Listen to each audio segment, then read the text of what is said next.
So what I will do today is take us up through 1900. So we killed off Napoleon last time, and so we're going to start with the recovery period after that, and then move through. So when Napoleon was defeated the first time after his failed invasion of Russia, the Europeans had already convened in Vienna to try to figure out how to rebuild Europe and put together the balance of power and restore people to the throne who had been kicked off by Napoleon. And so they were led there by the foreign minister of Austria, Metternich. And what's going to come out of that is sometimes referred to as the Congress system, sometimes referred to as the Concert of Europe, because they're all teaming up, working together. So let's start with that. The Congress of Vienna really had two main ambitions. So one was to balance the power in such a way that France could not be the threat to other European countries that it had been for well over a century at this point. So Louis XIV had invaded, and then Napoleon did the same thing. So clearly, in their minds, France was overpowerful. So kind of the flip side of this is they don't think that France needs to be punished. So they're not out to eliminate France's military or anything like that. They restore Louis XVIII to the throne as the Bourbon monarch, and they're going to move forward from that. So the second piece of it is that certain sets of ideas were viewed as elements of the French Revolution, as parts of the disease that was the French Revolution in their minds. And that would be nationalism, liberalism, or even worse, republicanism. And so the other goal of the Congress was to turn back the clock ideologically and try as much as possible to repress liberalism and nationalism. So it is a conservative-led meeting then. Metternich was one of the champions of conservatism. And he's actually a really good illustration of what we mean when we say conservative, because he did value existing traditions and existing ways of doing things. So the institutions that were there, he wanted to preserve as much as possible. But he also thought that there could be change within those institutions. So the goal for Metternich was to preserve those corporate structures, those group structures, those structures that place people in common. Because the idea here was that if the bourgeois in the city had their corporate structures and the nobles had their corporate structures, then those corporate structures should work together. And both groups should get the things that they need, and it would hold society together rather than splintering it apart. So the reason I say he's a good representative is that he was realistic. He, for instance, thought repressing the lower class to the point that they were rebelling was just stupid. Even if it had been done in the past, even if for the Russians it was the way that they had always done things, it didn't mean that you would preserve that institution in an unthinking manner. And to give you another example, he understood Napoleon pretty well. And when Napoleon was exiled to Elba, the Bourbons had pledged that they would pay him a certain amount each year, and they didn't. And Metternich was just outraged, like, "What are you, idiots? If you don't pay him, of course he's going to come back," and he did. And so the conservatives then are going to eventually favor changes more than repression, but at this point, definitely on the side of repression over any kind of change within the existing institutions. So the liberals we're talking about here are also referred to as classical liberals. They are your Enlightenment liberals. So remember that individual rights and anything that came out of individual rights, those were relatively new. Those were features of the Enlightenment and were thought of as having brought on the excesses of the French Revolution. So what conservatives would claim is that liberals, by dismantling the old regime and shifting away from corporatism to individual rights, had splintered society in such a way that the competition naturally led to the Reign of Terror, people killing each other over these things. The liberals, of course, would see it differently. They would see themselves as preserving freedom, liberty, and kind of along with that, to get to that liberty, it was okay to scrap existing institutions. But the liberals were in favor of more gradual change than people on the far left would have been in favor of. So liberals tended in this time period to be your middle class, educated. They owned property, but they weren't your big landowners. They're the ones that would benefit the most by the promotion of a meritocracy. And then you have the people on the far left. So we can call them radicals, but in the time period that we're looking at, a nice fit is to call them Republicans. They favored the formation of a republic. Garibaldi of Italy is an example here. He was such a nationalist that he believed that the only way to create a country that truly represent the nation was to have a republic. Well, this would have been a massive change. And so you think about where we're coming from. We're talking about countries in 1815 that are still absolute monarchies in the cases of Russia, Austria, or have some kind of modified constitutional government, which was the case in France. And so switching from a limited monarchy or an absolute monarchy to no monarchy at all would have been a massive change. Republicans then tended to be from the groups that weren't benefiting from the status quo at all, like your city workers. So this is kind of a volatile mix. So we have kind of around this all, remember, the economic situation that is rapidly transforming. People are being packed into cities. You have more urban poor in cities.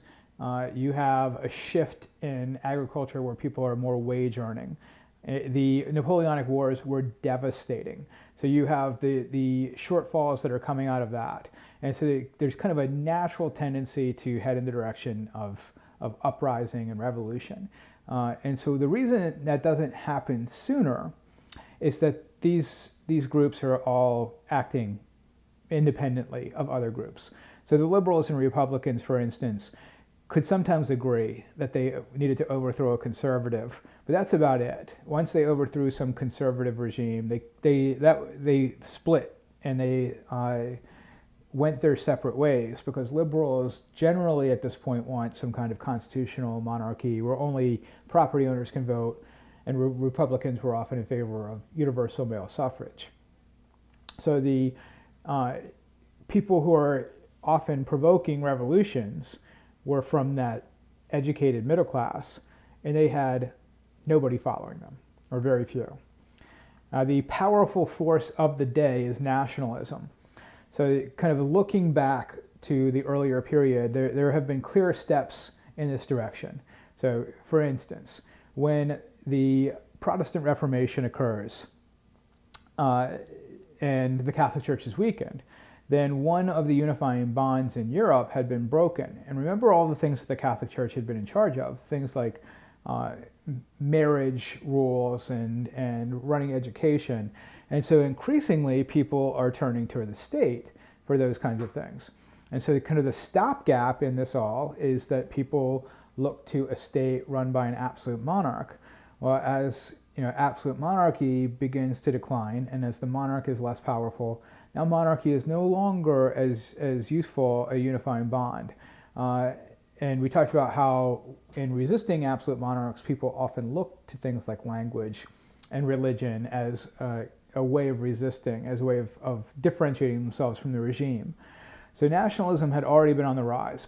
And then you have Napoleon conquering much of Europe. That really fires up nationalism, both because there was this resentment of Napoleon's rule and because the French were so clearly as powerful as they were because of nationalism. And so the artistic and literary movement of the day is a nice fit. That's Romanticism. Romanticism focuses on emotion and intuition. And so a lot of the works of art and music and literature that come out of the Romantic movement are going to be clearly tied to nationalism. Tchaikovsky celebrating the victory over Napoleon in 1812, Chopin basing his compositions on Polish folk music, and the Brothers Grimm, and Goethe in Germany collecting earlier folk tales. All of this tied into nationalism because the Romantics were going to help to establish a literary language for that national group. So down in the left, we see kind of the other side of Romanticism, which is this contemplation of nature. Nature is powerful, it's beautiful, it's uncontrollable. So differentiating the art of the Enlightenment from this art. In the Enlightenment, they thought nature was to be controlled. It was to be understood, broken down through reason. So down in the middle, Herder was a German nationalist philosopher. And so he is one of these philosophers kind of during the late French Revolution, Napoleonic period, influenced by that, is arguing that the Germans shouldn't turn to French literature and French philosophy. They should use their own national genius, which is unique, to develop these things. Okay, so we have the Congress system, that they're going to maintain peace by working together. The great powers, and eventually France rejoins that group, Russia and Austria, Britain, and Prussia, along with France. So the three of those are absolute monarchies still, or close to it, and the Prussians, the Austrians, and the Russians. And they're going to form what was known as the Holy Alliance, which wasn't taken seriously by Metternich because it promised to act according to Christian principles, but it is a very conservative alliance. And even though it was never explicitly applied, those three countries did work together to repress revolutionary movements. And so the Congress system, though, is going to run headlong into the fact that nationalism has continued to grow. And a lot of their balance of power fixes are going to inflame nationalism. And so one example of this is in the Revolution of 1830. So in 1830, revolution breaks out first in France. So we talked about how the Congress wants to repress liberalism. And so Charles X is an example of the kind of conservative that Metternich just could not stand. Because what had happened by 1815 is that the French had become accustomed to certain rights and privileges. And so as long as you kind of incorporated those rights and privileges into the conservative model, Metternich was fine with that. So in other words, if those rights and privileges were granted as part of a charter that the king gave to certain groups, that's not the same as an Enlightenment constitution in the minds of conservatives. And so that's exactly what the Bourbons had done after they were restored to power in 1815. Well, Charles X is a reactionary, and he tries to roll back many of the rights granted by the charter, and that predictably, in the minds of people like Metternich, provokes a revolution. And so Metternich's impression, again, is, what are you, an idiot? This is obviously going to happen. Even worse, Charles X does this while his army is away in Algeria, trying to establish that as a colony, so he can't really fight off the revolt. And Metternich's famous quote is, when France sneezes, Europe catches cold. Revolution starts here, and then it spreads to other places. And so I brought in the idea of nationalism. And so what the Congress did is in the Netherlands, which we see in the top right and also on the map in the bottom on the left. But in the top right, what they had done is they had joined Belgium to the Dutch state, and this was the new Kingdom of the Netherlands. Without regard for the cultural differences between the Belgians and the Dutch. And so the differences in religion, Catholic versus Calvinist, and language. And so the Belgians rebel. And so the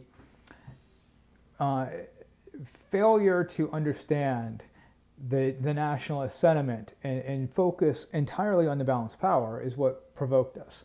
And so in Belgium, the revolution succeeds and a state is created. And so this is kind of the trend. These nationalities are, in a way, patriotic, because what they want is a country for the nation. They want a country to take pride in for the nation, right? So there's not yet the splintering of nationalism and patriotism. Otherwise, the revolutions of 1830 fail. There's a revolution in Poland against Russia. It's crushed. There's a revolution in Italy. So Mazzini, the young Italian founder, is one of the instigators there, and it fails. And yet, nationalism has become more powerful, liberalism more powerful. And so now, if we introduce an even shakier economic situation, you're going to get an even greater outburst of revolutions. And so again, eventually this is going to change conservatism, because resisting the tide is not working. So the revolutions of 1848 occur partially because of this growth of nationalism, partially because we have greater demand for individual rights, but to a large degree because of the problems associated with industrialization. So you have an economic downturn. And in an early industrial period, people are already poor, they're already overworked, and so this plunges people into poverty. So once again, the revolution starts in France. Louis Philippe, who had become king after Charles X was kicked out, had become more conservative over time. And so this is the first revolution where the French build the barricades. You see the German version up in the center. But the revolutionaries were pretty successful in just taking whatever broken furniture and junk they could find and building a giant barrier across the roads. Now remember, most of the roads were narrower, much narrower than the picture, and so easy to defend. And so in France, Louis Philippe is overthrown and France declares a republic. So this is exciting, because the last time France had a republic, that republic tried to export the revolution and aid other people who wanted to rebel. The Poles had expected in 1830 that they would get that kind of help, and the moderate revolution in 1830 in France meant that France did not help out any other revolutionaries. So in 1848, revolution breaks out, as the map in the bottom left shows, everywhere, right? Throughout the Austrian Empire, throughout Italy, throughout the German states. And so the revolutions of 1848 are inspired in many of those regions by nationalism. These nationalities want their own nation state, but that, remember, in the minds of most people in 1848 was closely tied to either liberalism or republicanism, that you needed a representative government to act for the nation. So in 1848, in Austria, we'll talk about Germany separately, but looking at Austria and Italy, the Italians, under the leadership of Piedmont Sardinia, try to form a state. This is where Garibaldi really makes a name for himself, first of all. And in Austria, the Hungarians try to get autonomy under a nationalist named Kossuth, and the Slavs debate what they want to do. And so the revolutions in most of these areas are going to fail. And so the perception among conservatives and liberals is that the revolutions and their failure were both the result of people not being realistic, people not being practical. So on the conservative side, the feeling was that these nationalist ideas and many of the liberal ideas were eventually going to work. So you were it's like standing in front of a surge from the ocean. It's just not going to work. You're going to be overwhelmed. And so you need to figure out how you can employ these forces to conservative ends. On the liberal side, the feeling was that they had naively depended too much on parliamentary and democratic institutions and thought that just by having a vote in a legislature or giving some nice speeches that things would change. And that's not true. You need to be ready to take action. So, as I said before, one reason for the failure was that liberals start these revolutions in search of political rights. But once the working class starts to demand things like property, redistribution, and socialist programs like the ones we would see in France, then the middle class gets scared. They side with the elite and help to crush the revolution. And so on both sides, there's some bitterness about how that went down. So the revolutions of 1830 and 1848 show that the Congress system is weakening. There are historians that would say that the revolutions of 1848 killed the Congress system. But we could argue as well that the Congress system was still in place in 1848. And one piece of evidence in support of that would be that the Russians came to the aid of the Austrians during the 1848 revolutions. They prevented, for instance, the Prussians from going forward with an agenda to unify Germany. So what really does the Congress system and the concert of Europe in is the Crimean War. So what happens is the Russians, under their Tsar, Nicholas I, they've labeled the Ottoman Empire the sick man of Europe. And so while the Ottoman Empire is sick, they intend to finish it off and steal all of its stuff. And so Nicholas I keeps floating out these ideas like, wouldn't it be great if we all partitioned the Ottoman Empire? And the British and the French at this point are now becoming alarmed that Russia, which has increased its size and its control over the Black Sea, is the new France, is the new threat to the balance of power. Now, the French at this point are under Napoleon III, who's looking for a foreign policy victory. And so he chooses to basically grandstand and position himself as the defender of Catholics in the Ottoman Empire. And that's kind of the excuse for the whole conflict. The British are more divided over how to respond. So remember, they have this cabinet system. So the foreign minister and the prime minister don't always have to be on the same page. And that is confusing to the Russians, who aren't really sure what the British are going to do. And so the Ottomans, on their part, are pretty sure that they're going to get support from the French and the British. So when Russia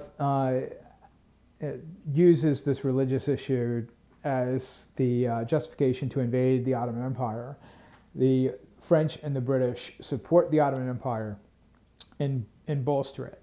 So when you have great powers fighting each other directly, as we see here, that's it for the concert of Europe. It's dead. Now, the Crimean War is also the first European conflict, first general European conflict where industrialization really mattered. And so the Russians were ahead of the Ottomans, but had fallen far behind the French and the British. And so all of the combatants kind of learn a lesson about how to reorganize themselves militarily. So let's jump to industrialization, which changes that warfare. And so we're going to deal with the industrialization of Britain separately. So that starts in the late 1700s. By the time we get to Napoleon in 1800, the British are able to spend ridiculous amounts of money funding the opponents of Napoleon. And the French, if Napoleon had understood the economics a little bit better, he would have seen that there is no winning between non-industrial, pre-industrial France and industrial Britain over the long haul. It would be better to kind of come to an agreement with them that everybody could live with than to keep trying to outspend the British by fighting wars.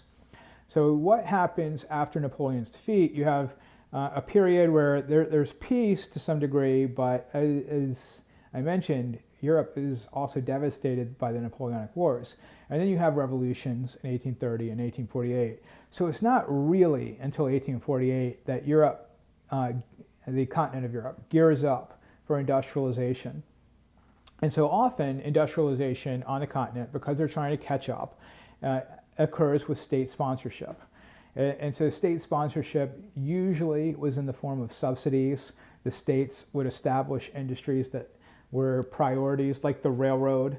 And so in American history, you learn about the same thing. The Transcontinental Railroad was not developed purely through entrepreneurial private investment. It got a lot of investment from the American government as well in the form of subsidies. And that would be true in northern France and in the German states as well. So if we're differentiating between parts of Europe, you can see that it's mainly the northern part where industrialization takes off. On the map, you can see that's where most of the railroads are. Now, there are parts of Eastern Europe that become industrial. And so this east-west type of model, when we say west, we generally mean any area that had industrialized a fair amount by 1900. So that's not Spain, and it's not Portugal, and it's not southern Italy. It's not really even southern France. And so there is a difference based on geography in terms of the industrialization that occurs. Not only do we have a shift to the factory system and a new way of working, but this is going to lead to massive social change and massive social dislocation. So remember, people hate change. So this is one of the reasons why you have a revolution in 1848. People freak out. They think the world is changing, and that means things are going down the toilet. It's getting worse and worse and worse. So let's look at some of those social changes. So one is the creation of the urban working class, the proletariat, and the urban middle class, the bourgeoisie. So that would be part of the social change. So even that would involve a good deal of dislocation. This means that farmers have gone from working in the countryside with their hands, setting their own schedule, to going to a factory where they're completely under the control of a factory manager. The urbanization involves massive social dislocations as well. So let's take a look at some examples of what we've got going on here. So one of the things that we would see is that population growth, which had been fairly rapid even prior to industrialization, becomes exceptionally rapid as goods become more available, food becomes more available, and that is going to put pressure on the existing social system, which in many areas is still based on feudalism, where you have the landed elite and the peasantry. Well, as population grows, land becomes more scarce, relatively speaking, and so there's a pressure on that system, and so that is where a lot of this uncertainty comes from. What happens to a farmer who, due to population growth or due to changes in efficiency, loses his job? In this time period, nobody did anything for them except for maybe some of the charitable organizations that were out there. Urbanization. So urbanization is going to cluster this group of urban propertyless workers, the proletariat, in areas where there's going to be a sense of shared suffering. And so we can see the pictures of the factories at the bottom with child labor, no safety panels. Couple that with the 12, 14-hour work days, 6 or 7 days a week. And so that is going to create a sense of class consciousness. Now, it also breaks down the community controls that had existed before. So once again, we have kind of a wandering through the wilderness period where the Europeans are going to have to figure out how to regulate things that the community had regulated before. Because in a city, you're a stranger in a crowd. And then there's the change in terms of the family. So the European family model for much of Europe is you have the nuclear family. And so the nuclear family historically had worked together as a unit. And the industrial period is going to change that. So you'll have eventually, the male head of household will go to the factory and work, and the female is going to stay home and take care of the household. It used to be children would work, but by the time we get to the midpoint of the century, increasingly that's not the case. So now you're sending kids to school. And so that means that there are all these pressures on the family unit to change as well. And so kind of collectively we have tremendous transformation. A quick summary of one of your favorite topics, social patterns of European history. So now moving on to one of your other favorite topics, agriculture in European history.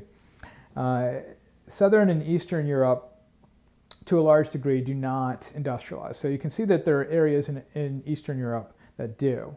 And so what we would, kind of looking in those areas, you see cities like Prague that are already centers of trade, that have ready access to raw materials, and where there was a regime in place in that area that had more autonomy than we're going to see in a lot of other parts of Eastern Europe. Because in Southern and Eastern Europe, we can kind of generalize and say that they tend to have a lot of powerful nobles, and they tend to still use feudal systems of labor. So although many of these areas technically had either abolished serfdom or would abolish serfdom during this era, that didn't change the life of peasants all that much. And so if we look at the obligations that peasants still owed in places like Bosnia when it becomes part of Austria-Hungary, it's pretty easy to characterize them still as serfs. And so if you have serfs, then you have a labor source that's tied down to one area and that can't move to where the factories are being built. A lot of the governments in Eastern Europe were less centralized. And so where you have the state sponsorship in places like Prussia and even in Austria, you're not going to have that same guidance in especially the southeastern part of Europe. So, and in response to industrialization, you have the development of ideologies that support new way of doing things. And so capitalism comes out of the Industrial Revolution as a critique of mercantilism and is going to catch on more and more and more. And so what people are going to become aware of are the benefits of capitalism. It does inspire innovation. It does attract entrepreneurial wealth. Private property guarantees are critical to industrialization. And so it generates overall a good deal of wealth. But it does so very unequally. And if you're maximizing profit, then you can do so, especially in the short term, by repressing the cost of production, which is absolutely what factory owners do. And so the response to that is socialism.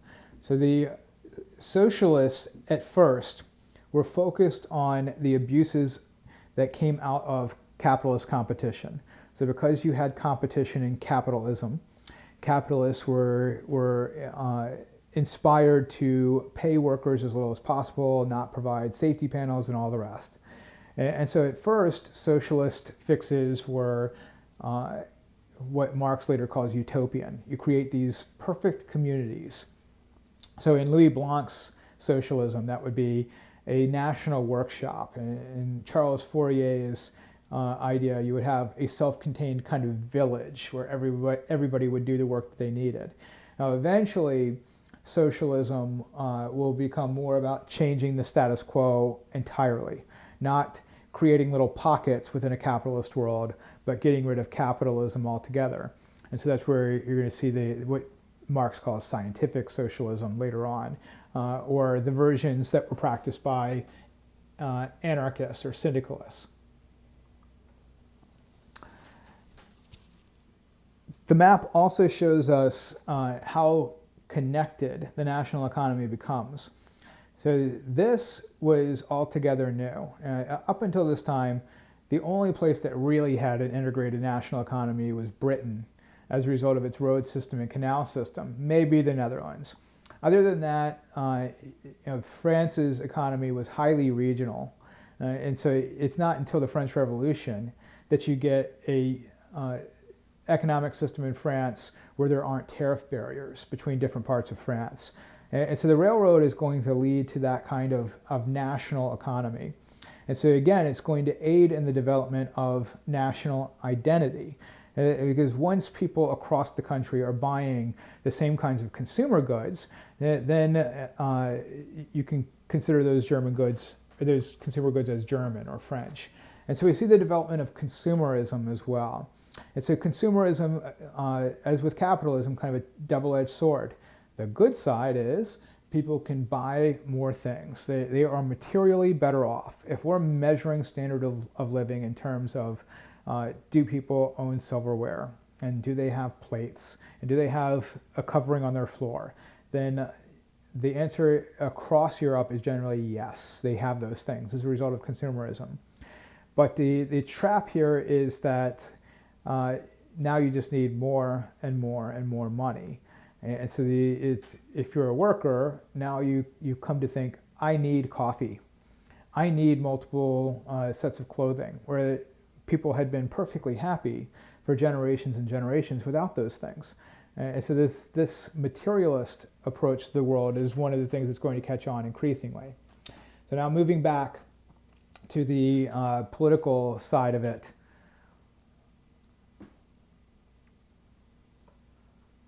Let's see, I think we're...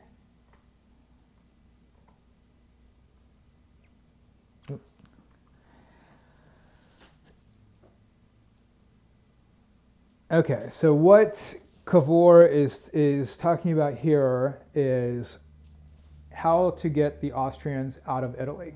So the Italians had rebelled in 1830, Austria defeated them, or its allies. 1848, Austria defeats them. So the new breed of conservative that emerges, Cavour, they're going to be more practical. And so the term that's used in Germany is realpolitik, that they're going to be realist and not idealists. And so that means that they embrace an ends justify the means approach. So what Cavour is talking about here is using deception and lies in order to unify the northern part of Italy. He also understands that Piedmont Sardinia, a small Italian state, is never going to beat Austria on its own. It needs a great power to beat a great power. And so Cavour's manipulative policies are illustrative of the kind of new conservative approach.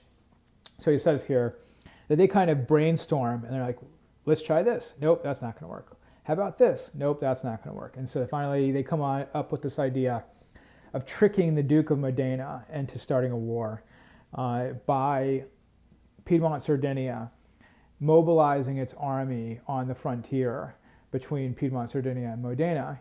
And they think the Duke of Modena will respond by demanding the stop to mobilization. That will get the Austrians involved because they were the patrons of the Duke of Modena. And then you would end up with Austria attacking Piedmont Sardinia, which would bring France into the conflict. And this, by the way, almost goes awry, right? The Austrians were pretty sure that this is what was going on. And this is a good indication of how things have changed. There were Austrian politicians who knew that they were being manipulated, but public opinion was so strongly against Piedmont Sardinia, they eventually take action and give Cavour what he wants, which is a declaration of war. And so that's going to lead to the unification of the nation states in Europe that hadn't yet unified. Most of them already had. So France unifies really as an outcome of the 100 Years' War in the 15th century. England had unified as well in that period. Spain unifies because of the marriage of Ferdinand and Isabella. And so this is kind of the last phase of that process. And so we'll talk about Germany separately. I'm going to go over Italy in more detail here. The driver here is Cavour. He is the conservative politician who is manipulating things to first unify the northern part of Italy through that war with Austria. And then he recruits this nationalist hero Garibaldi. So Cavour is willing to sacrifice conservative principles in order to embrace nationalism, which was still considered a revolutionary ideology, because he thinks that he can create a conservative version of Italy as an outcome of that. So in other words, in order to further what he sees as the core conservative policies, he's going to make some sacrifices to conservative doctrines that he doesn't think are as important. Garibaldi is going to have the same outlook coming from the other part of the political spectrum. Garibaldi was a Republican. He was a revolutionary who fought in virtually every revolution he could. He fought in Latin America and he fought in 1848. And so he has the kind of prestige as an Italian patriot that Cavour wants to tap into. Garibaldi then is willing to sacrifice his Republican goals in order to accomplish his nationalist goals. And so he is financed by Cavour. Cavour finances what was really a small insurgency in Sicily. But when Garibaldi lands in Sicily, it just erupts, this nationalist uprising. Garibaldi crosses onto the main part of the peninsula and then begins to march up to the Papal States, which sends Cavour into a panic. The French were the protectors of Catholicism again, so they would have invaded Italy if the Papal States had been invaded by Garibaldi. So he rushes to the south, and there you can see in the middle picture at the top, the king of Piedmont Sardinia meets with Garibaldi along with Cavour, and it is decided Italy will be unified. The unification of Italy comes without the city of Rome at first, where it is a kingdom. And so in a way, what Cavour had attained is the expansion of Piedmont Sardinia to include the entire peninsula. And then the city of Rome is added during the Franco-Prussian War. So the kind of going in the other direction will be Austria-Hungary. So Austria is threatened by nationalism because nationalist groups like the Hungarians wanted to break away. In order to keep Hungary as part of the Austrian Empire, what the Austrians create is a dual monarchy. So the dual monarchy is going to involve Austrians and Hungarians having autonomy in their territories and each having an equal say over imperial policies. So that settles the nationalist issue down a little bit, but it doesn't address the Slavs. So that's eventually going to be a problem down the line. So in the period after the unification of Germany, these tensions over nationalism and showing how great the nation state was were contained by the policy of Bismarck. Bismarck created an international system geared to isolating France, and for a while he was able to do that. And so then you have two alliance systems. So the first one is the Three Emperors League, which allies Germany and Russia with Austria-Hungary at that point. Well, the Russians and the Austro-Hungarians disagree over the Balkan nationalist movements. And so that alliance disintegrates. Bismarck tries to replace it. That one disintegrates too. And so instead what Bismarck does is he creates two alliances. One is with Russia, the Reinsurance Treaty, and the other is with Austria-Hungary mainly, but also Italy. That's the Triple Alliance. So as long as Bismarck is there or somebody like him is out there, then the balance of power can be maintained in spite of the fact that the formation of Germany kind of unbalances the balance of power. But then in 1890, Bismarck is fired, and that's when everything is going to go downhill. France and Russia are going to ally. This attempt to isolate France is going to fall apart, and that'll put us on target for the First World War. The other factor driving us to that war was the instability in the Balkans.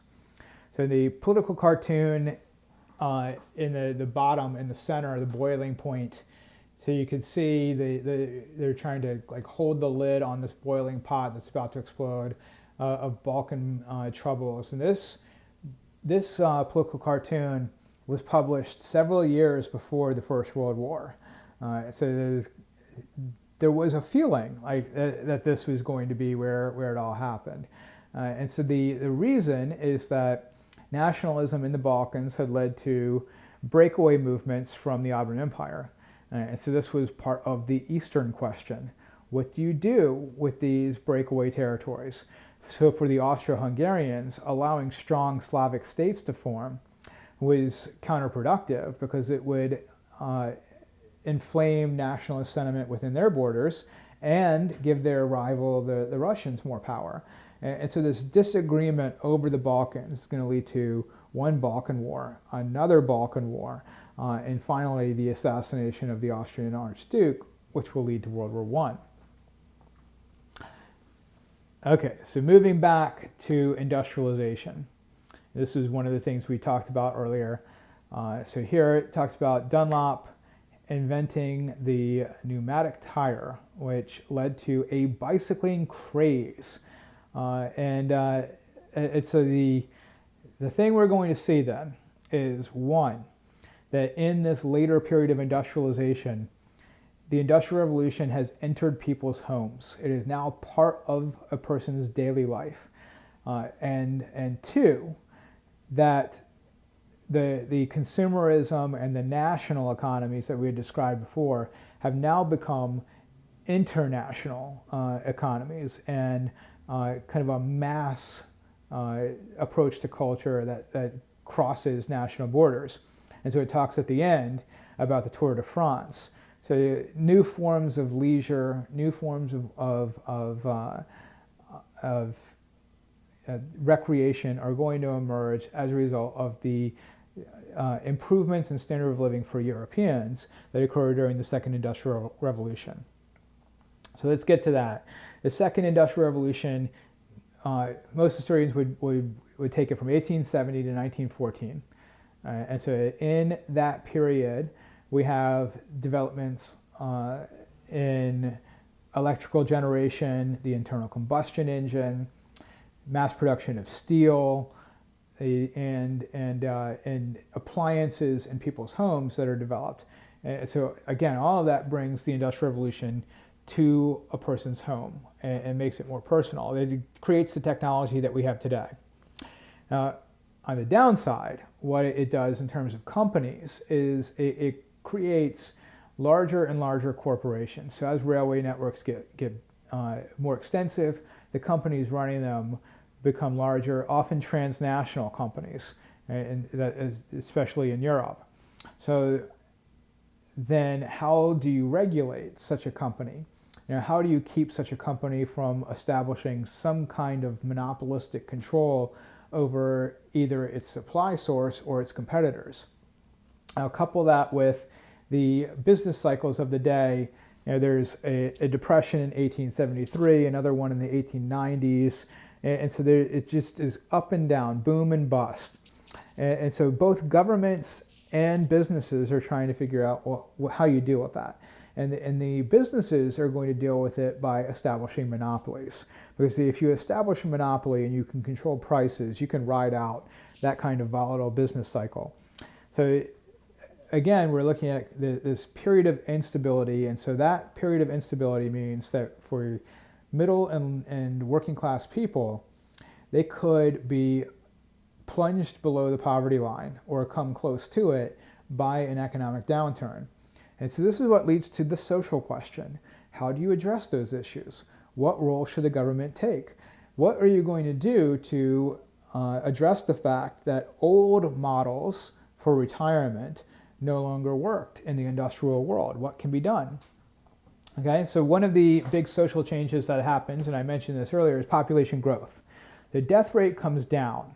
Now, the reason death rate comes down initially is that Pasteur discovers bacteria causing disease, germ theory, and that's going to lead to improvements in sanitation. Now, antibiotics really don't come into widespread use until the 20th century.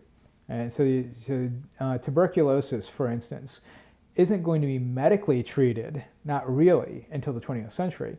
And yet rates of tuberculosis come down precipitously during the late 19th century because of things like underground sewage and clean water supplies and that sort of thing. So initially, you have this spike in population growth. What will happen next, though, is that birth rate will come down. So in the industrial world, you need to educate children for longer periods of time. You're not going to use them as labor in factories, and so they're expensive. There will be new forms of birth control that are developed during this time. So that brings birth rate down. And so the birth rate comes down, fertility rates come down from 6 children per couple to 4 children per couple, and even by about 1900, begin to approach 2 children per couple, especially in the middle and upper classes. So that is a social transformation. It means a lot more attention is paid to raising children than before, child rearing. All right, and then there's the mass marketing that I talked about. So this is where you have the department stores being created, and you have the first escalators in different department stores, and the ability to print and mass produce things like mail order catalogs will trigger mass consumerism. Along with that, you have mass consumerism of different leisure activities. That would include football leagues, or, as you read, bowling associations. And so again, you kind of have this pulling of people together. So people are, again, much better off materially than before. And this remains a time, as the graph shows, of great inequality between the upper, the wealthiest parts of the population and the rest of the population. They have concentrated wealth, but even workers are far better off before, have much more leisure time than before. So that's where we've got to the social question. What more does the government owe to them? So eventually we'll figure the government owes them things like the 8-hour day and massive welfare. And so it's in this period that we begin to get that kind of welfare, but it will take off after the Second World War. There's a change in the model of marriages. So back to social topics again. So the European model of marriage was that marriages were for economic or political alliances. That remained true in the middle class into the 19th century. And now what has caught on is kind of the view of marriage in romantic literature, which is called the companionate marriage.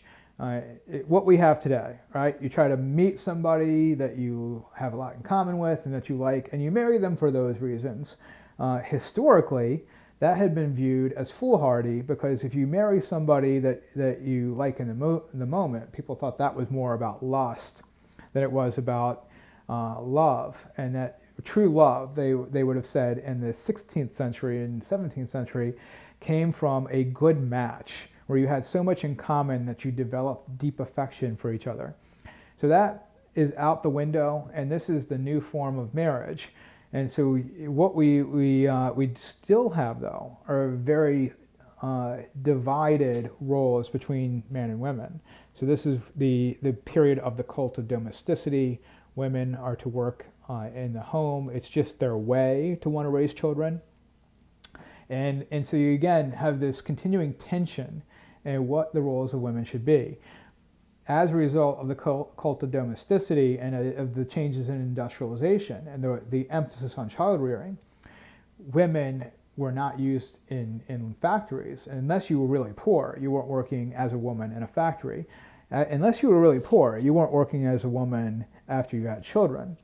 And so that system begins to break down as a result of the Second Industrial Revolution.